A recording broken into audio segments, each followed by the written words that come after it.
আজ আমরা দেখব রিট্রেসমেন্ট আর রিভার্সালের মধ্যে পার্থক্য কী।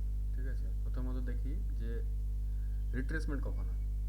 যখন কোনো স্টক নিচের থেকে উপরে উঠছে, উপরে ওঠার সময় কোনো একটা রেজিস্ট্যান্স নিল, রেজিস্ট্যান্স নেওয়ার পর রিট্রেস করল,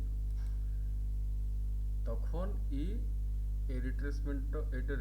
এটা হচ্ছে রিট্রেসমেন্টও কাজ করে পরে এদিকে ব্রেকআউট দিবে। ঠিক আছে, আর রিভার্সাল কখন হবে? যখন কোনো স্টক উপরে উঠছে, উপরে ওঠার পর ব্রেকআউট দিল, ব্রেকআউট দেওয়ার পর আবার নিচে নামলো। ঠিক আছে, তো এইটা কি রিট্রেস করে উপরে উঠবে না, যেহেতু এইখানে বায়াররা অলরেডি চলে এসেছে, এখানে বায়াররা চলে এসেছে, তাহলে কি হবে, ই উপর দিকে না উঠে নিচের দিকে যাবে।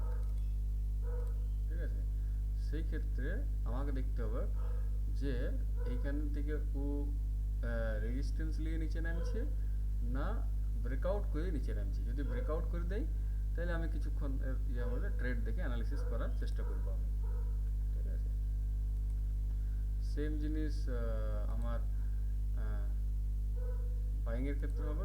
যদি এমনি করে আসে, এইখান থেকে কোনো সাপোর্ট থেকে যদি রিট্রেস করে পরে আবার নিচে নামে, মানে হয়, এখান থেকে যদি সাপোর্ট নিয়ে উপরে উঠে তাহলে সেটা রিট্রেসমেন্ট হবে, রিট্রেস করে আবার নিচের দিকে ব্রেকআউট দেবে।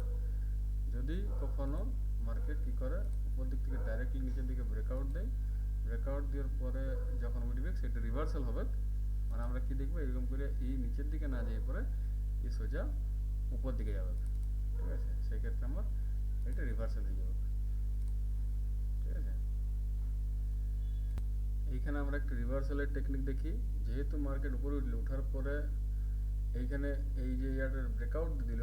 ঠিক আছে, ব্রেকআউট দেওয়ার জন্য এইটা রিট্রেস করে উপর দিকে না উঠে রিট্রেস করার পর এই নিচের দিকে নেমে, মানে এইটা এইখান থেকে অ্যাকচুয়ালি রিভার্সাল হয়ে গেল। আমি এইখান থেকেও ট্রেড নিতে পারি, ওইটা দেখার পর আমি এখান থেকেও ট্রেড নিতে পারি, তো রিভার্সাল হবে। ঠিক আছে, এইখানে আমি দেখি মার্কেট উপরে উঠছিল। ঠিক আছে, মার্কেট উপরে উঠছিল, ওঠার পর এইখান থেকে এক্স্যাক্টলি রেজিস্ট্যান্স নিয়ে পরে রিট্রেস করলো, 50 to 60% রিট্রেস করলো, রিট্রেস করার পর উপর দিকে বললো, তো এইটা হবে রিট্রেসমেন্ট। আর আগে যেটা দেখলাম সেটা হচ্ছে রিভার্সাল।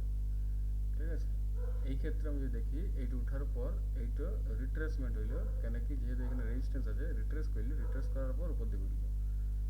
ঠিক আছে, আবার এই ক্ষেত্রে কি হলো, এই ক্ষেত্রে ডাইরেক্টলি উপরে উঠে গেল, ব্রেকআউট দিয়ে দিল, ব্রেকআউট দিয়ে দিল বলে সম্পূর্ণরূপে রিভার্সাল করে দিল, এখান থেকে রিভার্সাল করে দিল।